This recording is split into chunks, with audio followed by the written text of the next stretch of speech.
கொடுக்கும் தேவனுக்கு கோடி கோடி ஸ்தோத்திரம். எனக்கு வாழ்வளிக்கும் இயேசு ராஜாவுக்கு வாழ்நாள் எல்லாம் ஸ்தோத்திரம். Praise the Lord. கர்த்தருடைய மகா பரிசுத்த நாமம் மகிமையடைவதாக. இந்த ஜெயத்த நேர நிகழ்ச்சிக்கு உங்கள் அனைவரையும் இயேசு கிறிஸ்து நாமத்தினாலே வாழ்த்தி வரவேற்கிறேன். சற்று நேர சிந்தனைக்காக நாம் எடுத்துக்கொண்ட வேத பகுதி எபேசியர் 3ஆம் அதிகாரம் 19ஆம் வசனம். எபேசியர் 3:19. அறிவுக்கு எட்டாத அந்த அன்பை அறிந்து கொள்ள வல்லவர்களாகவும் தேவனுடைய சகல பரிபூரணத்தாலும் நிறையப்படவும் அவர் தமது மகிமையுடைய ஐஸ்வர்யத்தின்படியே உங்களுக்கு அனுகிரகம் பண்ண வேண்டும் என்றும் வேண்டிக் கொள்கிறேன். ஜெபிப்போம். அன்பும் கிருபையும் இரக்கம் நிறைந்த எங்கள் அருமை பிதாவே, ஆசீர்வதிக்கப்பட்ட நல்ல வேலைக்காக சோத்தரிக்கிறோம், துதிக்கிறோம். நீ நல்ல தெய்வமாக இருக்கிறபடியால் உமக்கு சோத்திரம். நீர் எங்களுக்கு போதுமானவராக இருக்கிறபடியால் உமக்கு சோத்திரம். கர்த்தாவே, இந்த வார்த்தையை கேட்க ஒவ்வொருவரையும் தேவன் தாமே ஆசீர்வதிக்கணுமாய் ஜெபிக்கிறோம். ஒவ்வொருவருக்கும் தேவையான வார்த்தையை தேவன் தாமே பரவத்திலிருந்து மன்னாவாக பொழிந்தள்ள வேணுமாய் ஜெபிக்கிறோம். எங்களை தாழ்த்தி உம்முடைய சமூகத்திலே தருகிறோம். சகல துதிகனமை மேல் நமக்கே செலுத்துகிறோம்.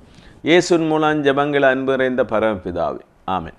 இங்கே பவுல் அவரை பற்றி அவர் ரொம்ப வருத்தத்தில் இருக்கிறாரு. அவர் உபத்திரவத்தில் இருக்கிறாரு. ஆமென். அவர் கட்டுகளில் இருக்கிறாரு. அந்த நேரத்தில் ஆமென் சுவிசேஷ நிமித்தமாக கட்டப்பட்டு அவர் ஜெயிலில் இருக்கும்போது சொல்கிறாரு. அந்த 13ஆம் வசனம் எபேசியர் 3:13. ஆகையால் உங்கள் நிமித்தம் நான் அனுபவிக்கிற உபத்திரவங்களினாலே நீங்கள் சோர்ந்து போகாதிருக்க வேண்டிக் கொள்கிறேன். அவை உங்களுக்கு மகிமையாக இருக்கிறது. நீங்கள் சோர்ந்து போகாதீங்க. எனக்கு பல உபத்திரவங்கள் வந்திருக்கு. இந்த சுவிசேஷ நிமித்தமாக, உங்கள் நிமித்தமாக, அந்த சுவிசேஷத்தை அறிவித்ததன் மூலமாக எனக்கு பல உபத்திரவங்கள் வந்திருக்கிறது. இருந்தாலும் நீங்கள் சோர்ந்து போகாதீங்க. சாத்தான் நம்மை பல விதத்திலும் சோதிக்கிறவனாக இருக்கிறான். பல உபத்திரவங்கள் வழியாக நம்மை சோதிக்கிறவனாக இருக்கிறான். எனவே எனக்கு வந்திருக்க உபத்திரவத்தை குறித்து நீங்கள் சோர்ந்து போகாதீங்க. முதல்ல நீங்கள் சோர்ந்து போகாதீங்க அப்படின்னு தொடங்குறார். எதை குறித்தும் நீங்கள் சோர்ந்து போகாதீங்க. நம் பெரிய தேவன் இருக்கிறார். நமக்கு இருக்கிற தேவன் பெரிய தேவன். இவரை போன்ற ஒரு தேவன் நமக்கு கிடையாது, யாருக்குமே கிடையாது. அந்த பெரிய தேவன், வல்லமுள்ள தேவன், சர்வ வல்லமுள்ள தேவன், மிகவும் அன்புள்ள தேவன். அவருக்கு அன்புக்கு நிகரான அன்பு ஒன்றுமே கிடையாது. அந்த அன்புள்ள தேவன் உங்களுக்கு இருக்கிறபடினாலே நீங்கள் ஒன்றையும் குறித்து சோர்ந்து போகாதீங்க. அது ஏன் இப்படி வந்தது, இது ஏன் இப்படி வந்தது, அதை பற்றி ஒன்றும் யோசிக்காதீங்க. எல்லாம் தேவன் நேர்த்தியாக நடத்துவார். இந்த வார்த்தையை கேட்கிற நம்மை தேவன் நேர்த்தியாக வல்லமை நடத்துவதற்கு வல்லமை உள்ள தேவனாக இருக்கிறார். இப்போது இருக்கிற காரியத்தை பார்த்து நீங்கள் சோர்ந்து போகாதீங்க. இப்போது நமக்கு பல உபத்திரவங்கள் இருக்கலாம், பல துன்பங்கள் வழியாக நம்ம கடந்து போகலாம். நம்மை சார்ந்தவர்கள் பல துன்பத்தின் வழியாக கடந்து போகலாம். நமக்கு ஏதோ ஒரு வியாதி இருக்கலாம், அல்லது ஏதோ ஒரு கஷ்டம் இருக்கலாம், பண கஷ்டம் இருக்கலாம். நம்முடைய பிரச்சனை, ஏதோ ஒரு பிரச்சனை நமக்கு இருந்தாலும் நம்ம சோர்ந்து போக வேண்டிய அவசியம் இல்லை. இந்த உபத்திரவத்தை பார்த்து நீங்கள் சோர்ந்து போகாதீங்க, மனம் தளர்ந்து போகாதுங்க. நீங்கள் எப்பவும் உற்சாகம் உள்ளவங்களா இருங்க அப்படின்னு சொல்லி அவருக்கு உற்சாகம் சொல்கிறார். அப்படி சொல்லிட்டு அடுத்த வருஷம் சொல்கிறார், இது நிமித்தம் நான் பரலோகத்திலும் பூலோகத்திலும் உள்ள முழு குடும்பத்துக்கு நாமக்காரராகிய நம்முடைய கர்த்தராயிருக்கிற இயேசு கிறிஸ்துவுடைய பிதாவை நோக்கி முழங்கால் படியிட்டு, இப்படியே நான் கஷ்டப்பட்டாலும் நீங்கள் சோர்ந்து போகாதீங்க அப்படின்னு சொல்லிட்டு நான் ஜெபம் பண்ணுறேன். இந்த பரலோகத்துக்கும் பூலோகத்துக்கும் முழு குடும்பத்துக்கு நாமக்காரராகிய நம்ம பிதாவை நோக்கி நான் முழங்கால் படிட்டு ஜெபிக்கிறேன். நம்ம ஜெபிக்க வேண்டிய விதம் பல இடங்களில் சொல்லப்பட்டிருக்குது. முழங்கால் படிட்டு நம்மை தாழ்த்தி தேவனுக்கு சமூகத்தில் நம்ம அர்ப்பணித்து நம்ம ஜெபம் பண்ணணும். அப்படியே நான் ஜெபம் பண்ணுறேன். எதை குறித்து நான் ஜெபம் பண்ணுறேன்னு சொல்லி பின்னாடி எழுதுகிறாரு. அந்த பிதாவானவர் இந்த பரலோகத்துக்கும் பூலோகத்துக்கும் உள்ள முழு குடும்பத்துக்கும் அவர் தான் பெரியவர். அவர் தான் பெரியவர், அவர் தான் உன்னதமானவர், அவர் தான் நாமக்காரனர். அப்படி இருக்கிறவரை குறித்து நீங்கள் அவர் தான் பெரிய தேவன். அவருக்கு ஒப்பானவர் யாருமே கிடையாது. எனவே அவர் எல்லா துதிக்கும் கனத்துக்கும் மகிமைக்கும் பாத்திரராக இருக்கிறார். அவரே சொல்கிறாரு, ஆமேன், என்னுடைய மகிமை வேறொருவருக்கும் கொடேன், அந்த விக்கிரகங்களுக்கு என்னுடைய மகிமை கொடேன்னு சொல்கிறார். மகிமைக்கும் கனத்துக்கும் பாத்திரர் ஒருத்தர் தான் நம்முடைய பிதாவாகிய தேவனாக இருக்கிறார். அவரை பார்த்து நான் முழங்கால் படிக்கிட்டு நான் ஜெபம் பண்ணுறேன். அந்த ஜெபம் என்னென்னா 15ஆம் வசனம், நம்முடைய கர்த்தராக இருக்கிற இயேசு கிறிஸ்துவுடைய பிதாவை நோக்கி முழங்கால் படிக்கிட்டு நீங்கள் அவருடைய ஆவியினாலே உள்ளான மனுஷனில் வல்லமையாக பலப்படணும், இன்னும் ஆவியில நிரப்பப்படணும். இருக்கிற வல்லமை போராது, நீங்கள் இன்னும் பலப்படணும். ஆவிக்குரிய ஜீவியத்தில் அது நிறைவு என்பது கிடையாது. அது வளர்ந்து கொண்டே இருக்கணும், நம்ம வளர்ந்து கொண்டே இருக்கணும், இன்னும் பலப்படணும். அந்த வல்லமை நமக்கு வேணும். தேவனுடைய வல்லமை நமக்கு மிகவும் அவசியமாக இருக்கிறது. அப்போ நம்ம பெரிய தேவனை நம்ம வணங்குகிறோம். அவருடைய வல்லமைக்கு அளவே கிடையாது. ஒரு வார்த்தை சொன்னால் போதும் இந்த பூமி முழுவதிலும் உள்ள எல்லாமே உருவாக்கப்பட்டது. எல்லாமே வார்த்தையினால் உருவாக்கினவர். எனவே ஒரு வார்த்தை சொன்னால் போதும், நம்முடைய வாழ்க்கையில் உள்ள எல்லா கஷ்டங்களும் மறைவதற்கு தேவனுடைய ஒரு வார்த்தை மட்டுமே போதும். அவர் இரக்கமுள்ளவர். அப்படியே வார்த்தையினால் எல்லாவற்றையும் உண்டாக்கின அந்த தேவன் பெரிய தேவனாக இருக்கிறார். அவருடைய வல்லமைக்கு அளவு கிடையாது. அவருடைய வல்லமைக்கு அளவே கிடையாது. நீங்கள் உன்னதத்திலிருந்து அருளப்படுகிற அந்த ஆவிக்காக நீங்கள் காத்துருங்க. அது உன்னதத்தின் பலனாக இருக்கிறது. உன்னதத்தில் இருக்கிற பலன் நம்ம பரிசுத்த ஆவி வரும்போது உன்னதத்தில் உள்ள பலன் நமக்குள்ளே வருகிறது. நம்ம பலன் அடைகிறோம். பரிசுத்த ஆவினால் பலன் அடைகிறோம். அந்த உள்ளான மனுஷனில் நம்முடைய ஆவியில் ஆத்துமாவில் நம்ம வல்லமையாக பலப்படணும்னு சொல்லுவார். நம்ம இந்த உலகத்தில் பயங்கரமான ஒரு உலகமாக இருக்கிறது. உலகம் நம்மை இழுக்கிறது. உலகத்தில் உள்ள ஆசாபாசங்கள் நம்ம இழுக்கிறது. உலகத்தில் உள்ள காரியங்கள் நம்ம இழுக்கிறது.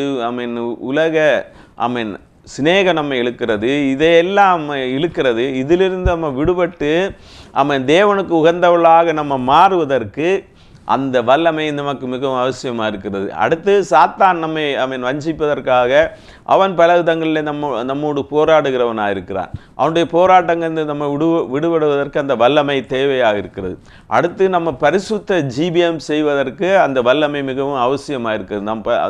நான் பரிசுத்தராக இருக்கிறது போல நீங்களும் பரிசுத்தராக இருங்கள், எனக்கு ஏற்ற பரிசுத்தம் உள்ளவர்களாக இருங்கள். நம்ம அவருடைய பரிசுத்தத்துக்கு பக்கத்தில் நிற்கவே முடியாது.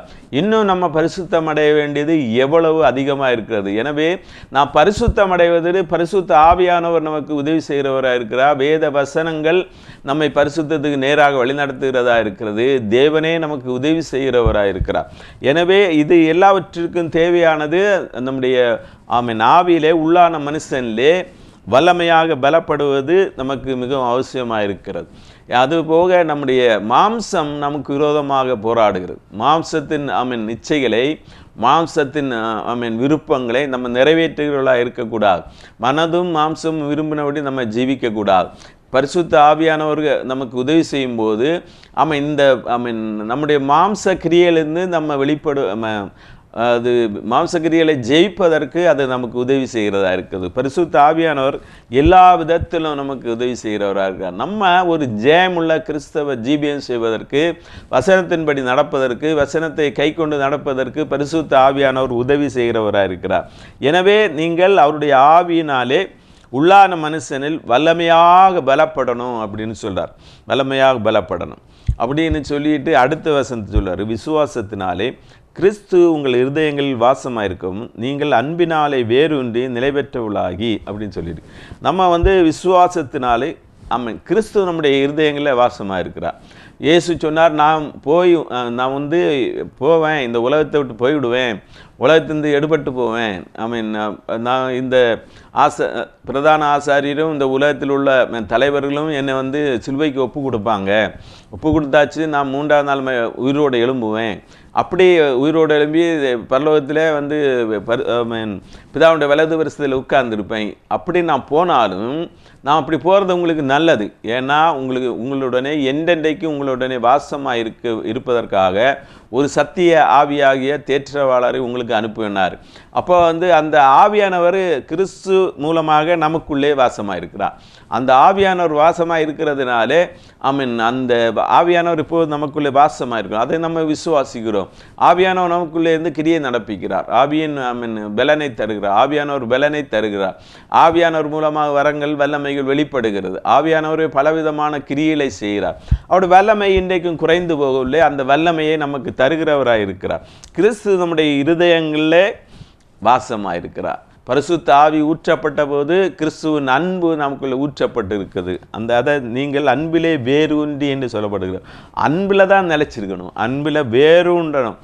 நம்ம அன்பில் தான் அஸ்திபாரமே போடணும். அஸ்திபாரம் போட்டு அதிலே நிலைச்சிருக்கணும் அப்படின்னு சொல்கிறார். அன்பினால் நிலை பெற்றவர்களாக இருக்கணும்.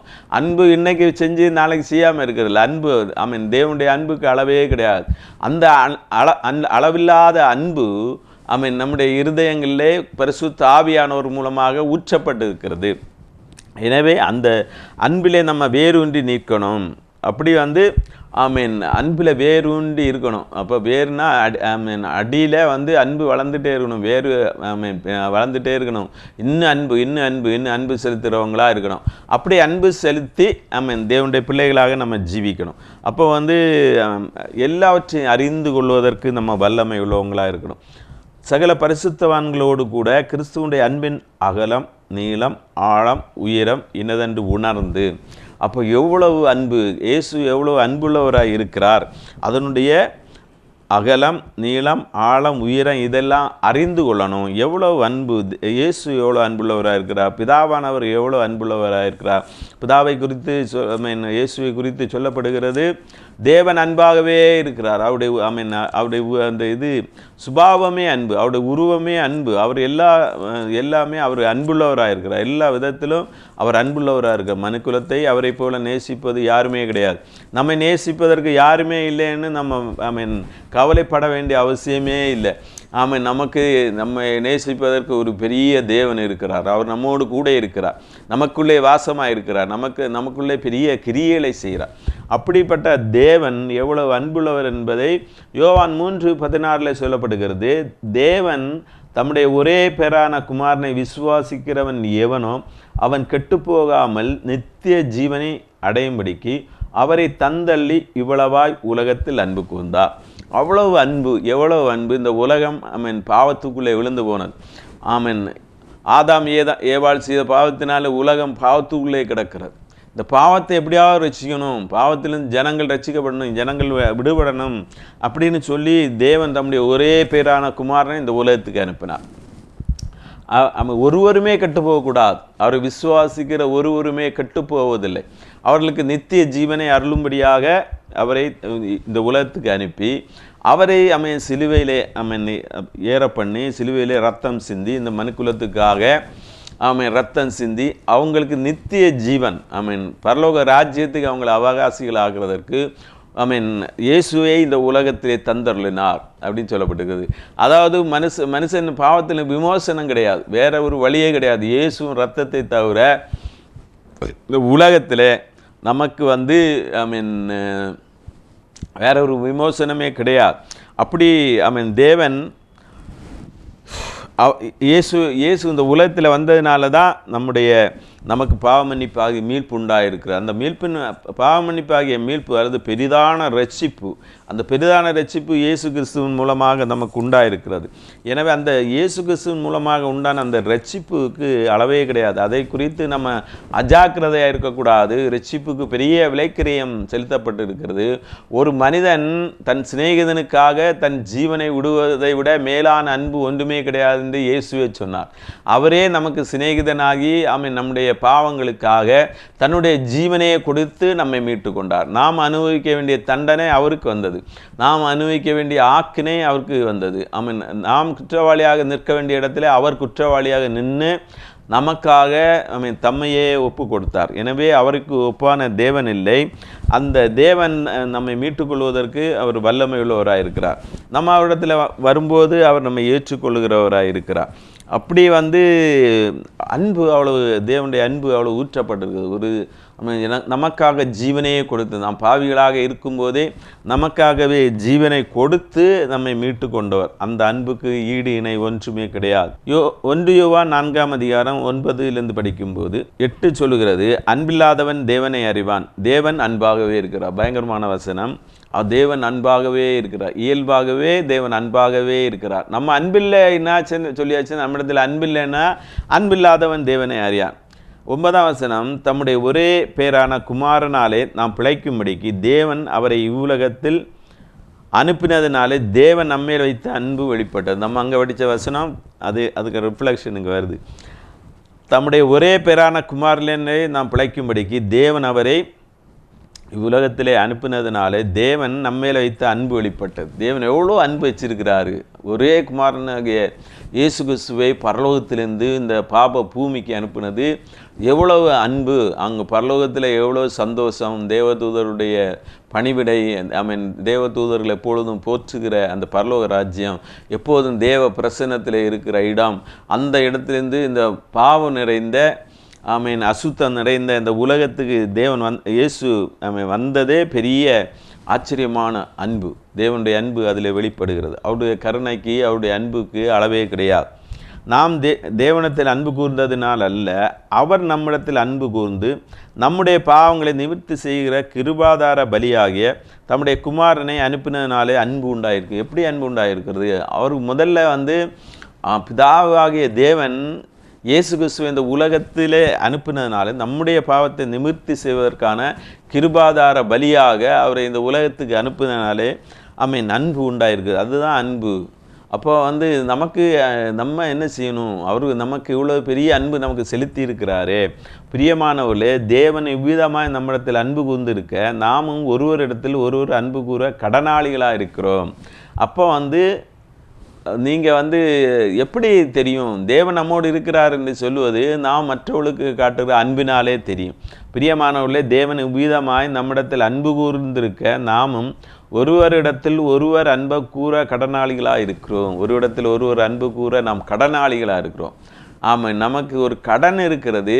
இயேசு நமக்கு பெரிய ஒரு ஆசீர்வாதத்தை தந்தபடினாலே, பெரிய ஒரு ரட்சிப்பை தந்தபடினாலே, இயேசு நம்மிடத்தில் அன்பு கூர்ந்ததுனாலே, நான் பாவிகளாக இருக்கும்போதே, நாம் ஒரு தகுதி இல்லாதவங்களாக இருக்கும்போதே அவர் தம்முடைய கிருபையினாலே நம்ம ரட்சித்தபடினாலே அந்த அன்பை நம்ம பிற இடத்துல காட்டணும். அது எப்படி தெரியும்? நம்ம மற்ற இடத்துல அன்பை காட்டுவதன் மூலமாகத்தான் தேவன் நம்மை ஆசீர்வதித்திருக்கிறார், தேவன் நம்மை ரட்சித்திருக்கிறார், தேவன் நம்மிடத்தில் இருக்கிறார் என்பதை நம்ம காட்ட முடியும். இயேசு நமக்குள்ளே வாசமாக இருந்தால் இயேசுவை நம்ம வெளிப்படுத்த வேண்டியது அவசியமாக இருக்கிறது. எனவே இயேசு நம்மிடத்தில் இருக்கிறபடினாலே நம்ம இயேசுவை வெளிப்படுத்துகிறவர்களாக இருக்கணும். இயேசுவை வெளிப்படுத்தணும். அதுதான் சொல்லுகிறது. அப்போ நம்ம தேவனை பார்த்ததில்லை, யாருமே பார்த்ததில்லை. இயேசு தேவனுடைய தற்ஸ்வரூபமாக இருந்தார், அவரை போல இருந்தார். எப்படி அன்பு ஆதியிலே அன்பு வெளிப்பட்டது? தேவன் தம்முடைய சாயலாகவும் தம்முடைய ரூபத்தின்படியே மனுஷனை படைத்தார். என்ன மாதிரி இருக்கணும் மனுஷன்? என்னோடு உறவாடுவதற்கு, என்னோடு பேசுவதற்கு அவன் என்ன மாதிரி இருக்கணும்? அப்படி தான் இயேசு இந்த உலகத்தில் மனிதனை படைக்கும்போது அவருடைய தேவனுடைய சித்தமாக இருந்தது. மனிதன் இப்படி தான் இருக்கணும், என்ன மாதிரி இருக்கணும். அதே பெரிய விஷயம். நம்மளை மாதிரி எல்லாரும் இருக்கணும்னு நினைக்க மாட்டோம். நம்மளை விட கொஞ்சமாவது குறைஞ்சி தான் இருக்கணும் அப்படின்னு தான் நம்ம நினைப்போம். அப்போ தேவன் நமக்குள்ளே இருக்கிறார் என்பதை வெளிப்படுத்தணும்னா, தேவனுடைய சாயல் நமக்குள்ளே இருக்கிறது என்பதை வெளிப்படுத்தணும்னா தேவனுடைய அன்பு நம் மூலமாக வெளிப்பட வேண்டும். அதுதான் தேவன் விரும்புகிறார். தேவன் நம்ம எல்லா இடத்துலையும் அன்பாக இருக்கணும். எப்படி அன்புனா நம்மை நம்முடைய சத்துருக்களுக்கு கூட நம்ம அன்பை காட்டுறவங்க இருக்கணும். சத்துருக்களையும் கூட சிநேகிக்க தான் இயேசு நமக்கு போதித்தார். அதைத்தான் இயேசு சிலுவையிலே சொன்னார். எல்லாவற்றையும் மன்னிச்சிட்டார், எல்லாரையும் மன்னிச்சிட்டார். எல்லாரையும் மன்னிக்கிற அந்த அன்பு பெரிய அன்பு. அதே மாதிரி நம்மளும் எல்லாரையும் மன்னிக்கிறவங்களாக இருக்கணும். அவருடைய அன்புக்கு அளவே கிடையாது. இயேசு பரிசுத்த ஆவியின் மூலமாக இயேசு நமக்குள்ளே வாசம் பண்ணுகிறார். அந்த பரிசுத்த ஆவியானவர் நமக்குள்ளே நிலைத்திருக்கிறவராக இருக்கிறார். எனவே அந்த பரிசுத்த ஆவியானவர் நம்ம துக்கப்படுத்தக்கூடாது. சகல விதமான கசப்பு, மூர்க்கம், கோபங்கள், எரிச்சல்கள் இதெல்லாம் நமக்குள்ளே இருக்கக்கூடாது. மாம்ச குணங்கள் இருக்கும்போது பரிசுத்த ஆவியானவரை நம்ம துக்கப்படுத்துகிறவர்களாக இருக்கிறோம். நம்ம ஒரு இடத்துல கோபப்பட்டாச்சுன்னா பரிசுத்த ஆவியானவரை துக்கப்படுத்துகிறவர்களாக இருக்கான். சாத்தான் பலவிதமான சூழ்நிலையில் கொண்டு வருவான். எப்படியாவது நம்மளை கோபப்படைக்கணும் அப்படின்னு சொல்லி அவன் கொண்டு வரும்போது நம்ம ஜாக்கிரதை உள்ளவங்களாக இருக்கணும். அதை எப்படி நம்ம அதை தவிர்க்க முடியும்னா அவருடைய இயேசுடைய பாதத்தில் இருப்பதன் மூலமாக தான் தவிர்க்க முடியும். அடுத்து கடைசியில் நம்ம படித்த வசனம் எபேசியர் 4:19. அறிவுக்கு எட்டாத அன்பை அறிந்து கொள்ள வல்லவர்களாகவும் தேவனுடைய சகல பரிபூர்ணத்தினாலும் நிறையப்படவும் அவர் தமது மகிமையுடைய ஐஸ்வர்யத்தின்படியே உங்களுக்கு அனுகிரகம் பண்ண வேண்டும் என்று வேண்டிக் கொள்கிறேன். ஆமீன். எப்படின்னா அறிவு கெட்டாத அன்பு. அந்த அன்புக்கு என்ன நம்ம செஞ்சோம்? ஒன்றுமே நம்ம செய்யலையே. அவரை நம்ம சிலுவையில் தானே அரைஞ்சோம். நம்ம பாவிகளாக தானே இருந்தோம். அவர் விரும்பாதது தானே நம்ம செஞ்சோம். அப்படி செஞ்ச போதும் அந்த அறிவு கெட்டாத அன்பு, நமக்கு கிடைத்த அன்பு பெரிய அன்பு. ஆமீன். தேவன் நம்முடைய இருதயத்தில் ஊற்றிருக்கிற அன்பு பெரிய அன்பு. தேவன் நம்மேல் வைத்த அன்பு பெரிய அன்பு. அந்த அன்பினால தான் தம்முடைய குமாரனை இந்த உலகத்துக்கு அனுப்பினார். எவ்வளவு அன்பு, எவ்வளவு சிநேகம், எவ்வளவு அதுக்கு ஈடு இணையே கிடையாது. நம்ம நினைச்சு பார்க்க முடியாது. நம்ம அறிவுக்கு உட்பட்டதல்ல. மனிதன் என்ன பார்த்தாலும் தேவன் ஏன் இவ்வளவு அன்பு செஞ்சார் என்பதை அறிந்து கொள்ளவே முடியாது. அவ்வளவு அன்பு. அறிவு கட்டாத அந்த அன்பை அறிந்து கொள்ள, அந்த அன்பை நம்ம அறிஞ்சு கொள்ள வல்லவல்லாக இருக்கணும். தேவனுடைய சகல பரிபூர்ணத்தால் நிறைய பண்ணும். அவருடைய இன்னும் பரிபூர்ணம் இருக்குது. நம்ம பரிபூர்ணம் அடையலை. இயேசு இந்த உலகத்தில் வந்தபோது அந்த வனத்திலே காடுகளிலே அவர் வன விலங்குகளோடு சஞ்சரித்தார் என்று சொல்லப்பட்டிருக்கிறது. அப்படி அவர் பூர்ணமான ஒரு புருஷனாக இருந்தார். முந்தின ஆதாம் பாவம் செய்வதற்கு முன்பு அவன் பூர்ண புருஷனாக இருந்தான். அவர் யானை ஒன்றும் செய்யலை, சிங்கம் ஒன்றும் செய்யலை, வனவிலங்குகள் எல்லாம் ஒன்றுமே செய்யலை. எல்லாம் அன்பாக இருந்தது. அன்பு தான் அதுக்கு காரணமாக இருந்தது. சாத்தான் எப்போது அன்புக்கு விரோதமாக தான் செயல்படுவான். நம்ம நன்மை செய்கிறவன் மூலமாக நமக்கு தீமை செய்கிறவன். அப்போ அவங்களையே வச்சே நம்மளை தீமை செய்ய வைப்பான். அப்படியே இருந்தாலும் நம்ம அவங்கள நேசிக்கணும், எல்லாரையும் நேசிக்கணும். அறிவு கட்டாத அன்பை அறிந்து கொள்ள வல்லவர்களாகவும் தேவனுடைய சகல பரிபூர்ணத்தாலும் நிறையப்படவும் அவர் தமது மகிமையினுடைய ஐஸ்வர்யத்தின்படி உங்களுக்கு அனுகிரகம் பண்ண வேண்டும் என்று வேண்டிக் கொள்கிறார். அதுதான் அவருடைய ஜெபம். நீங்கள் அறிஞ்சு கொள்ளணும் அவருடைய அன்பு எவ்வளோ பெருசு என்பதை நீங்கள் அறிஞ்சு கொள்ளணும். அதற்குரிய கிருபை அவர் தரணும், அவர் அனுகிரகம் பண்ணணும், அப்படி அந்த ஆசீர்வாதத்தை தரணும் அப்படின்னு சொல்லி அவர் வேண்டிக் கொள்கிறார். அடுத்த வசனத்தில் சொல்கிறாரு, நம்ம வேண்டிக் கொள்வதற்கு அதிகமாக தருகிற தேவன். எனவே இதெல்லாம் அவற்றையும் செய்வார். நம்ம வேண்டிக் கொள்வதற்கு அதிகமாக நமக்குள்ளே கிரியை நடப்பிக்கிற தேவன். நம்ம வேண்டிக் கொள்வதற்கு அதிகமான ஆசீர்வாதங்களை தருவார். எனவே தேவனுடைய அன்பில் நம்ம நிலைத்திருக்கணும். தேவன் அன்பாகவே இருக்கிறார். அவரை போல நம்ம அன்புள்ளவர்களாக இருக்கணும். இயேசு பரிசுத்த ஆவியான மூலமாக நம்மை வாசம் பண்ணுகிறார். அந்த வல்லமையில் நம்ம பலப்படணும். பலப்படும்போது தான் அன்பு நமக்கு அதிகமாக வரும். என்னாதான் நம்ம அன்பிலே வேரூன்றுகளாக இருப்போம். அன்பில் வேரூன்றுவதற்கு பரிசுத்த ஆவியானவர் தான் நமக்கு உதவி செய்யணும். நம்முடைய மாம்ச கிரியல் மூலமாக நம்ம அன்பு செலுத்த முடியாது. பரிசுத்த ஆவியானவர் நமக்கு கிருபை தரும்போது அவர் நாம் மிகுந்த அன்புள்ளவர்களாக மாற முடியும். அதை தான் தேவன் விரும்புகிறார். எனவே அவரிடத்துல நம்ம கேட்கணும், அன்பை தாங்கப்பா, மற்றவனை நேசிக்கிற அன்பை தாங்க, சத்துருக்களை சிநேகிக்கிற அன்பை தாங்க, நமக்கு விரோதமாக எழும்புறவர்களை சிநேகிக்க கிருபை தாங்க. இதெல்லாம் நம்ம செவிச்சுட்டே இருக்கணும். அப்போ தான் தேவன் கிருபை தருவார். வேத வசனங்களை நல்லா ஆராய்ந்து படிக்கணும். படிக்கும்போது அந்த கிருபை நமக்கு கிடைக்கும். வேத வசனங்களும் நடப்பதற்கு நம்ம ஒப்பு கொடுக்கணும். அப்போது தான் நம்ம அந்த கிருபை கிடைக்கும். அவருடைய அன்புக்கு அளவே கிடையாது. அவர் கருணையுள்ள தேவனாக இருக்கிறார், அன்புள்ள தேவனாக இருக்கிறார். அவருக்கு இயேசு கல்வாரில் சிந்தினது தம்மையே ஒப்பு கொடுத்து நம்மை மீட்டு கொண்ட அன்புக்கு ஈடான அன்பே கிடையாது. எனவே தேவனுடைய அன்பில் நம்ம நிலைச்சிருக்கும் போது எல்லா ஆசீர்வாதங்களும் நமக்கு கிடைக்கும். ஒருவன் என்னுடைய வார்த்தையிலே நிலைத்திருந்தால் அவன் கேட்டுக்கொள்வது எதுவோ அதையெல்லாம் நான் கொடுப்பேன்னு இயேசு சொன்னார். எனவே நம்ம முதல்ல நம்ம வசனத்துக்கு நம்ம ஒப்பு கொடுக்கும்போது நம்ம எது வேண்டுனாலும் அவர் தருவதற்கு வல்லமை உள்ளவராக இருக்கிறார். கருணை பிதாவே கல்வாரி அன்பே உம்மை எல்லால் எனக்காருமில்லை உம்மை எல்லால் எனக்காருமில்லை கிருபை தாருமே கிருபாநிதியே கிருபாநிதியே கிருபாநிதியே கிருபை தாருமே கிருபாநிதியே கிருபாநிதியே கிருபாநிதியே அன்பின் வடிவே அன்பின் வடிவே ஏழைக்கு இறங்கிடும் ஏசையா ஏழைக்கு இறங்கிடும் ஏசையா கருணை பிதாவே கல்வாரி அன்பே உம்மை அல்லால் எனக்காருமில்லை. உம்மை அல்லால் எனக்காருமில்லை.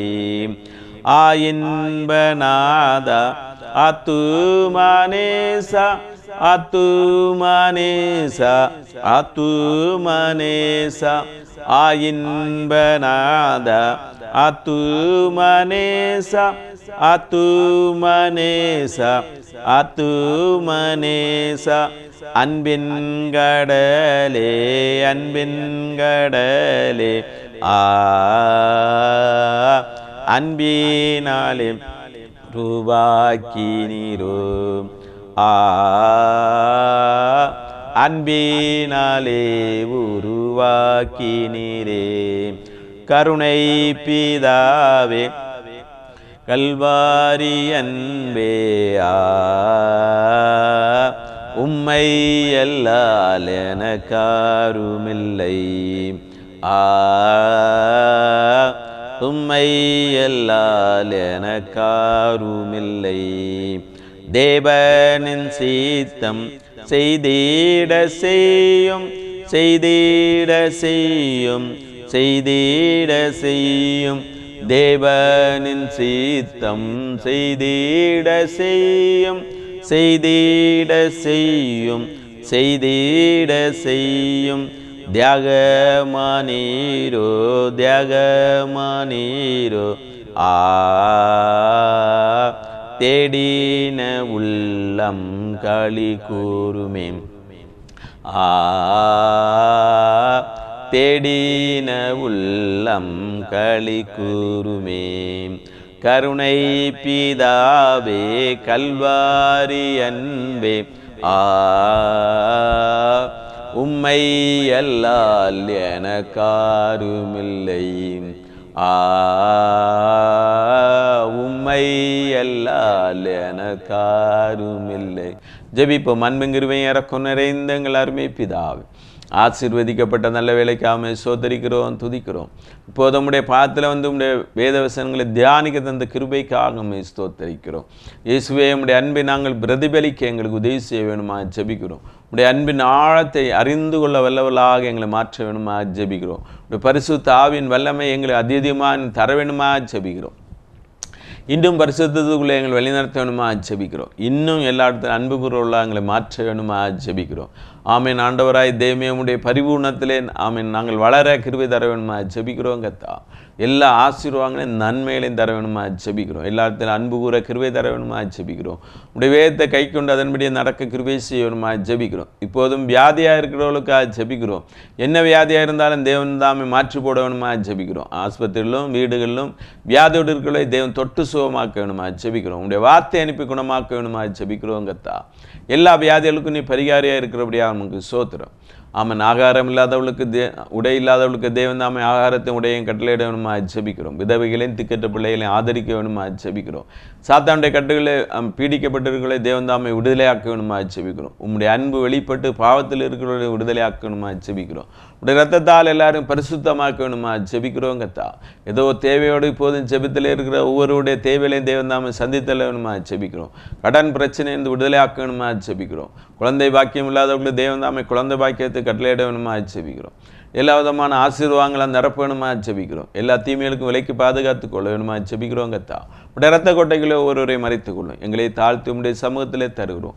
சகல துதிகனமை மேல் நமக்கே செலுத்துகிறோம். இயேசுவின் மூலம் ஜெபங்கள் அன்பர் இந்த பரமபிதாவே. ஆமென். ஜெயம் கொடுக்கும் தேவனுக்கு கோடி கோடி ஸ்தோத்திரம். வாழ்வழிக்கும் இயேசு ராஜாவுக்கு வாழ்நாள் எல்லாம் ஸ்தோத்திரம். ஜெயம் கொடுக்கும் தேவனுக்கு கோடி கோடி ஸ்தோத்திரம்.